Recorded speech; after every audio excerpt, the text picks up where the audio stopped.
보겠습니다. 이번에는 주거 정책에 대한 내용입니다. 답변 시간은 1분 30초이며 이번에는 이찬열 후보부터 준비하시면 되겠습니다. 지난해 가계의 주거비 지출 액수 및 증가율이 사상 최고치를 기록했습니다. 올 초 가계빚이 1,200조를 돌파했고 서민들의 주거비 부담은 가중되고 있는데요. 그 원인 중 하나가 전세 대란입니다. 결혼을 위해 독립했지만 경제적인 불안 때문에 다시 부모와 함께 사는 사람들, 이른바 리터루족이 늘고 있는데요. 전세 대란 속 주거 정책의 문제점과 해결책은 무엇인지 답변해 주기 바랍니다. 이찬열 후보. 네, 우리나라 주거비가 차지하는 게 2014년도에 34.5%입니다. 그래서 이 정도 수준이라면은 유럽 같으면은 정부에서 대책을 다시 수립을 해야 됩니다. 유럽 같은 경우 25%만 넘으면 주거 정책을 다시 수립을 해서 국민들을 25% 선으로 주거 비용을 지출이 되게 끌어내리는 겁니다. 그렇지만은 우리는 말뿐입니다. 박근혜 정부 들어서 주거 정책에 대해서 벌써 10번을 정책 발표를 했습니다. 지금까지 아무 소득이 없습니다. 집값하고 전세값하고 뭐 80%, 90%까지 얘기하는 데가 있습니다. 이것은 주거 정책이 박근혜 정부, 새누리당 정부에서 완전히 실패했다는 얘기입니다. 또 그러면서도 어느 날 또 갑자기 경기를 살린답시고 대출을 막 해줘라 말이죠. 금융기관에다. 즉 빚내서 집 사라 해놓고 지금 말씀하신 대로 그러다 보니까 가계빚이 1,200조가 넘지 않습니까? 이러다 보니까 또 이제 통제를 좀 해야 되겠다. 그래갖고는 뭐 원금과 이자를 분할해서 받게 해라. 이런 식으로 또 뚱딴지만 같은 이 정책을 내는 것이 현 박근혜 정부, 새누리당 정부에서 내놓는 주거 정책입니다. 정말 이거 행복한 서민이 많은 세상으로 우리가 정책을 만들어야 됩니다. 제가 국토교통위원장 되면 바짝 다잡고 국토교통부 장관과 협의하겠습니다. 김재기 후보 답변하십시오. 네, 김재기 후보입니다. 전세 대란 등 주거 정책 문제점 및 해결 방안에 대해서 말씀드리겠습니다. 전세는 부동산 가격 상승의 기대와 높은 금리에서만 지속적으로 공급되는 특수한 상황입니다.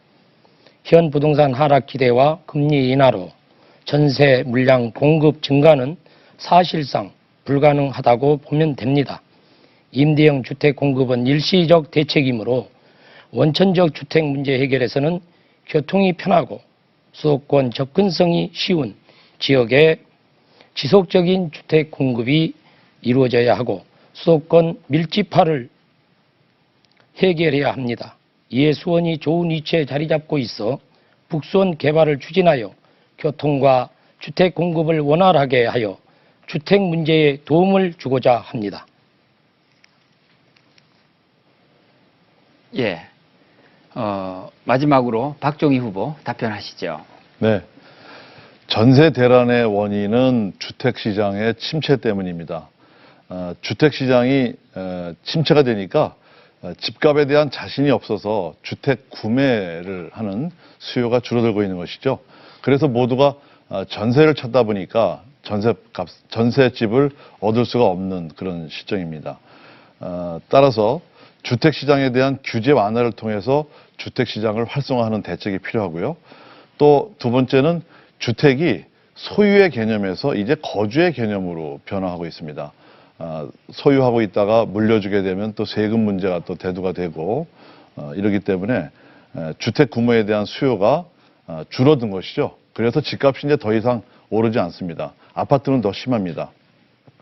그래서 주택시장의 변화에 발맞춘 다양한 주택 형태의 공급이 필요하다. 아까 제가 소유가 아닌 거주의 수단으로 생각하는 사회적 변화에 발맞춰서 임대주택의 공급을 지속적으로 늘려야 된다. 이렇게 생각합니다. 이 정부가 시행하고 있는 뉴스테이 정책이 시적절한 선택이다. 이렇게 생각을 합니다. 저희 새누리당에서 계층별, 연령별로 다양한 주택 정책을 마련했습니다. 저소득층이라든가 노인, 1인 가구에 대한 대책이 다양하게 마련돼야 합니다. 예. 후보자들 사이에 질문과 답변을 하는 순서입니다. 이찬열 후보께서 먼저 시작해 주시고 질문 시간 30초고 답변 시간 1분이 되도록 한 가지 주제에 대해서 다뤄주시기 바랍니다. 먼저 박종희 후보에게 질문하시겠습니까? 지금 소유보다는 이제 주거 용도로 주택을 선호를 한다 이렇게 말씀을 하신 것 같은데 실질적으로 우리 정서상 집은 사야 된다는 게 다 공통의 목표라고 생각을 합니다.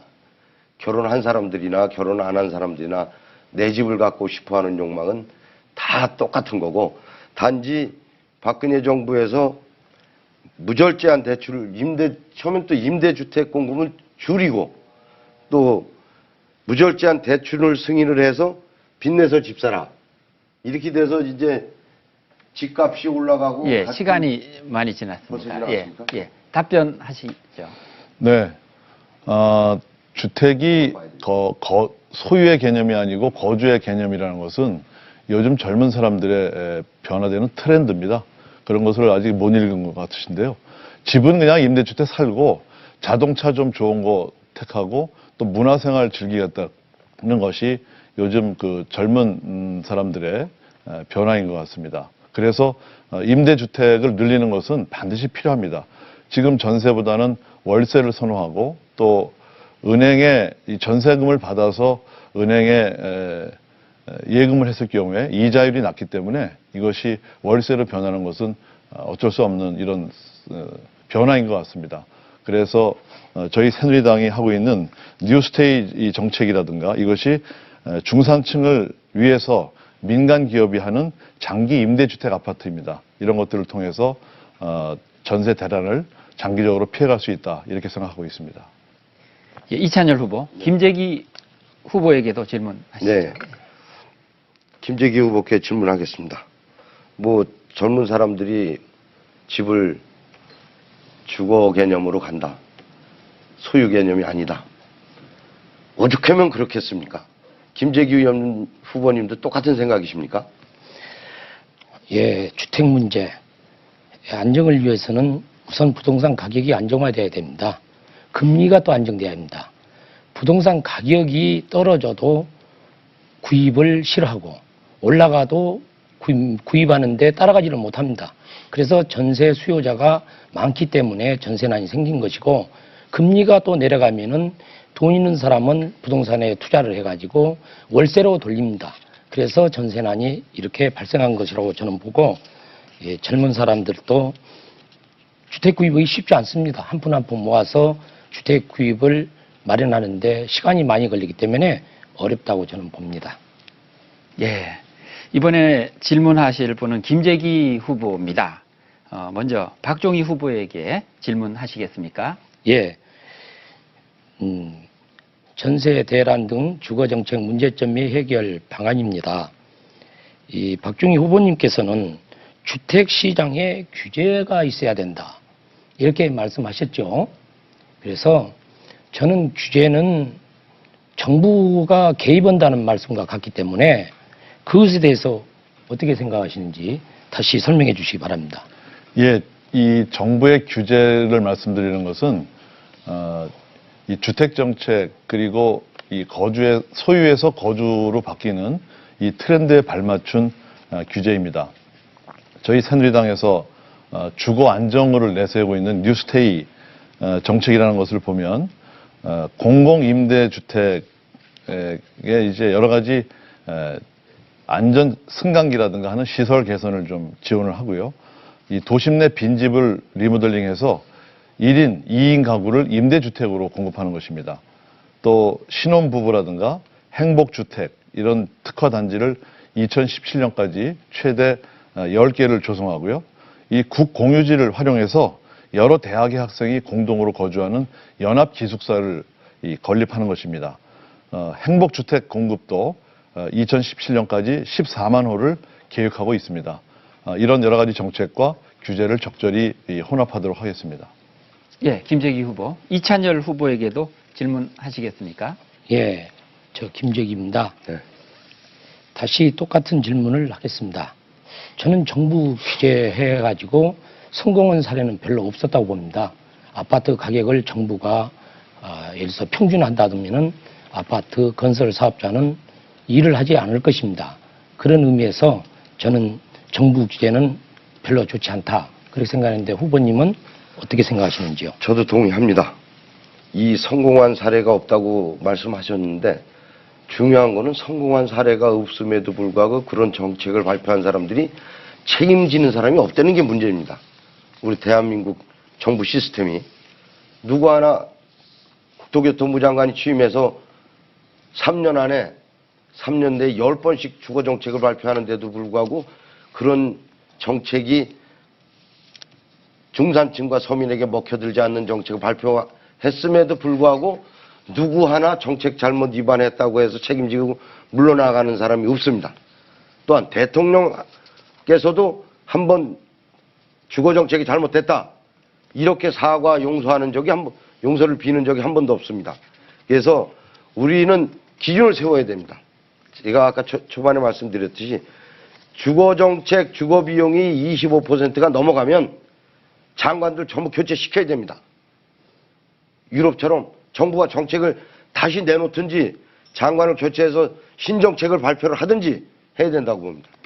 따끔한 맛을 보여줘야 됩니다. 좀. 예, 이번에는 박종희 후보 순서입니다. 먼저 이찬열 후보에게 질문하시겠습니까? 예, 더민주당이 그 전월세 상한제 도입을 다시 총선 공약으로 내걸었습니다.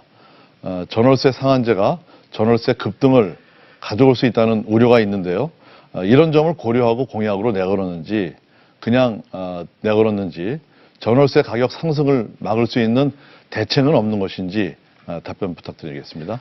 대책을 고심하다가 내놓은 것이 이게 전월세 상한제입니다.